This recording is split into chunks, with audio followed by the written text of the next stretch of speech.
A lot has been made about, the Google YouTube integration.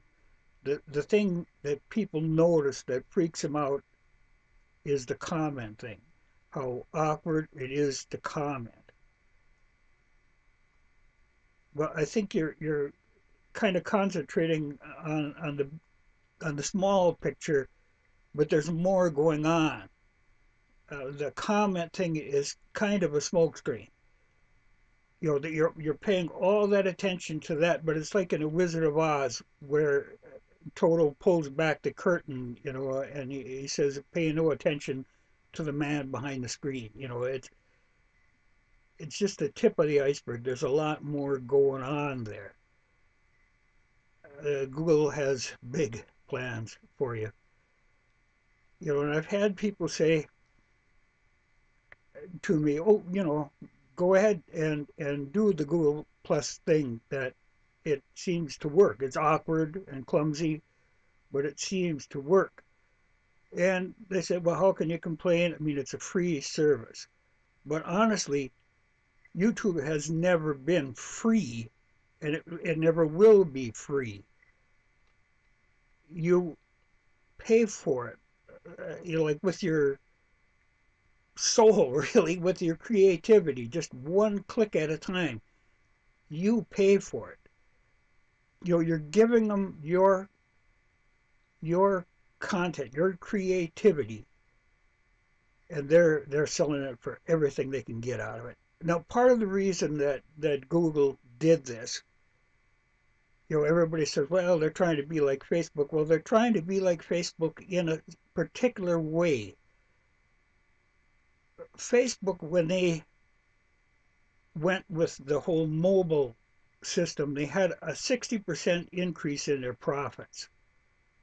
Because, see, for a long time, YouTube, I watched the videos on my phone and I commented on my phone and I never saw an ad.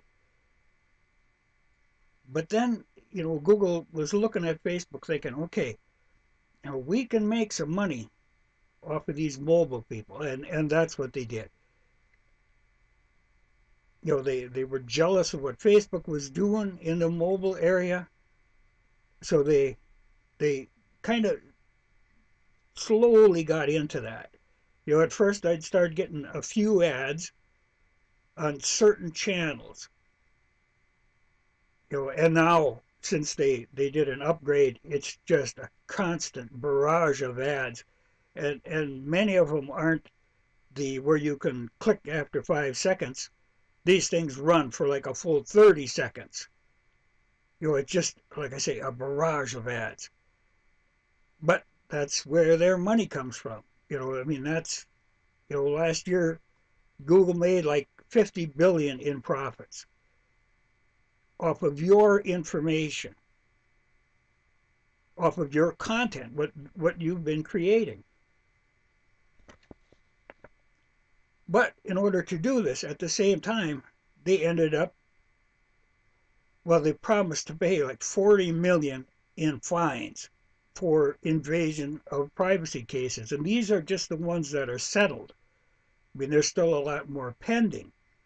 Now, I got a kick out of it when Google got all outraged because the NSA had been intercepting. They can't take it right from the Google servers, but they were getting it as it was transferred between the two servers. Now, Google was just outraged about this, but at the same time, it made me laugh because Google had been, like when they do their Google Street View things, they had been driving around every open Wi-Fi network that they ran across.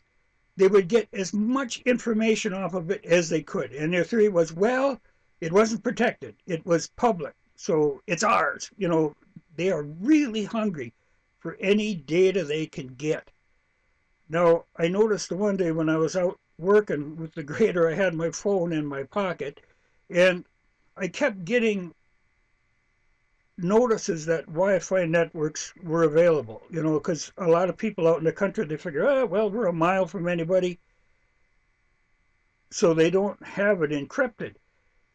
So these Wi-Fi networks are open. I finally had to shut that off because I was getting all these notices of, that I could get on this Wi-Fi network. And I shut it off, the Wi-Fi portion of it, because when that was going on, then I got a notice on the phone that the phone wanted me to turn on the GPS location thing. They wanted to know where I was. They want to know where all these networks are coming up. And so, like I say, I shut it down, and I don't run the Wi-Fi, and I don't run the GPS.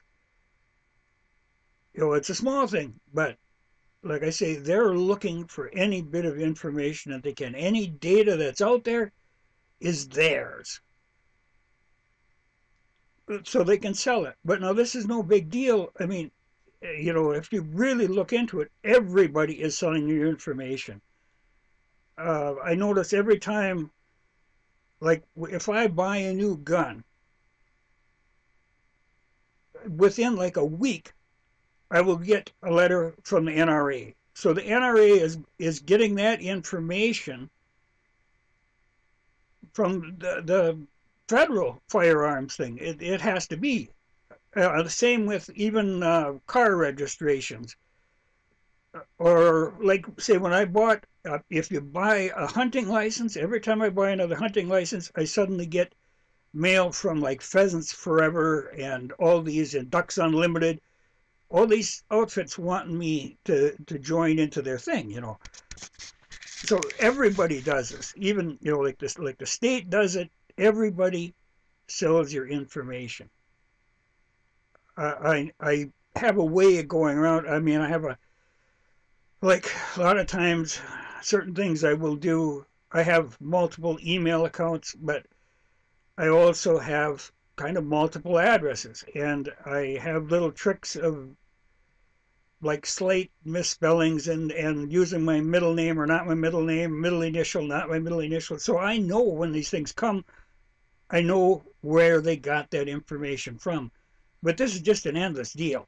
You have a great deal of difficulty keeping track of who's doing what.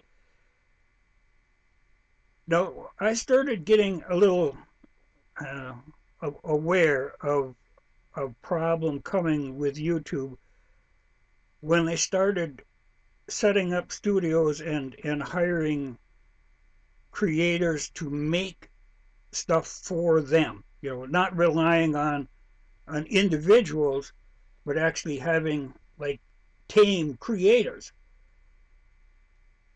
It was like the old "baby, I can make you a star" deal, but you end up in bed with them, and that's where I got aware that they were trying to get rid of like the individual YouTube creator. I mean, they're uncontrollable. They wanted people they can control, and so they bought them.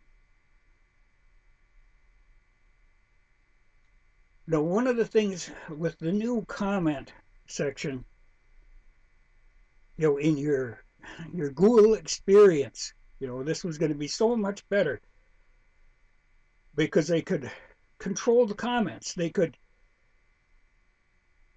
like, you would only get comments from people like the comments that you see aren't the same as the comments that I see.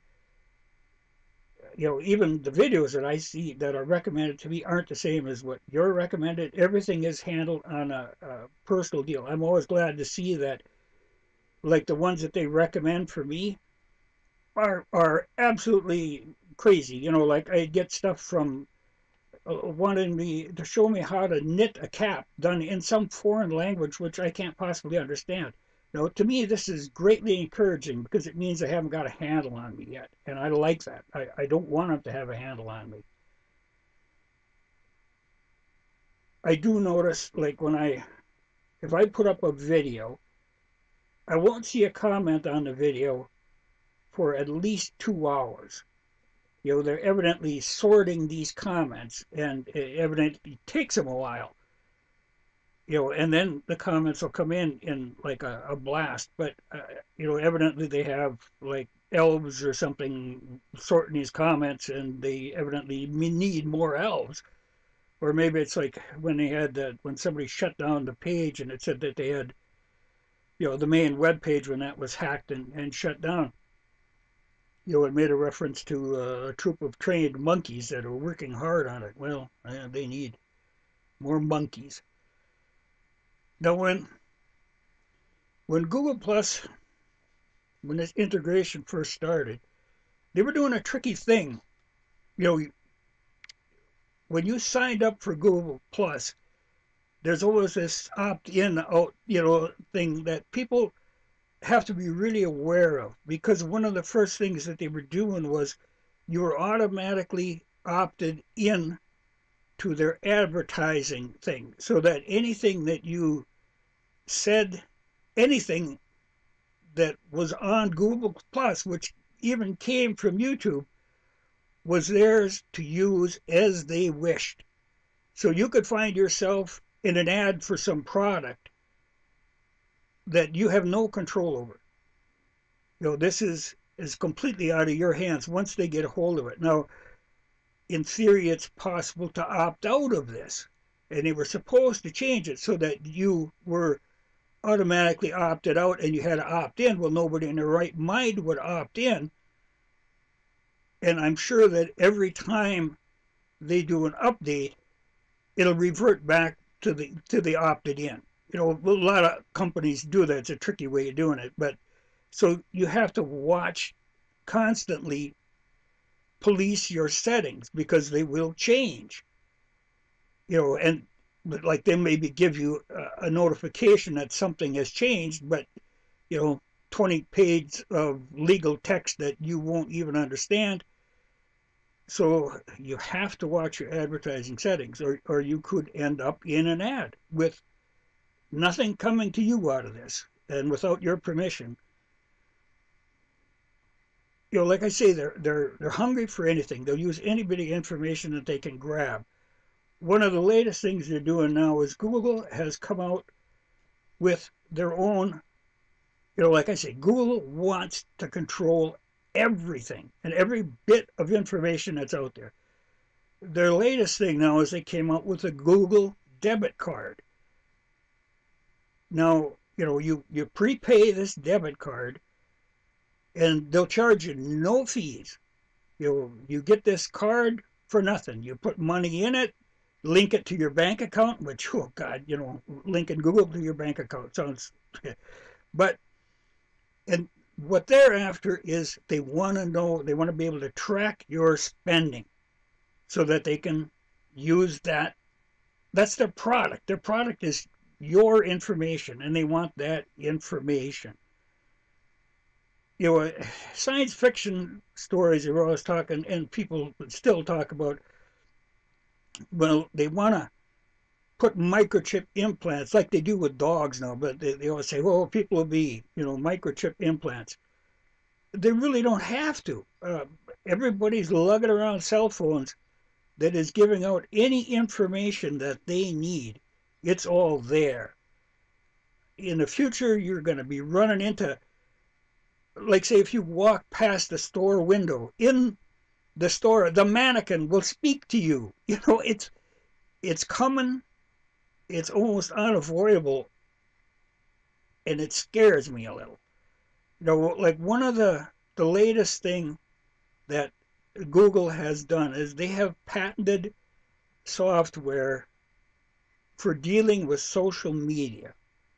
Now, what this does, it tracks your social media, what you do on social media, and it will reply for you. Like if it's somebody's birthday, well, it'll automatically send out, it studies your patterns of communicating, and it'll do a reply in your name that you may not even be aware of. But it will run your social life for you in your way of communicating. It'll study it and emulate it. It's a way, so, it's as spooky as you could die. You could be dead for a month, but yet you would be carrying on social media, doing exactly what you've always done. because it knows what you've done. You just won't be needed any longer. As an individual, you will cease to exist.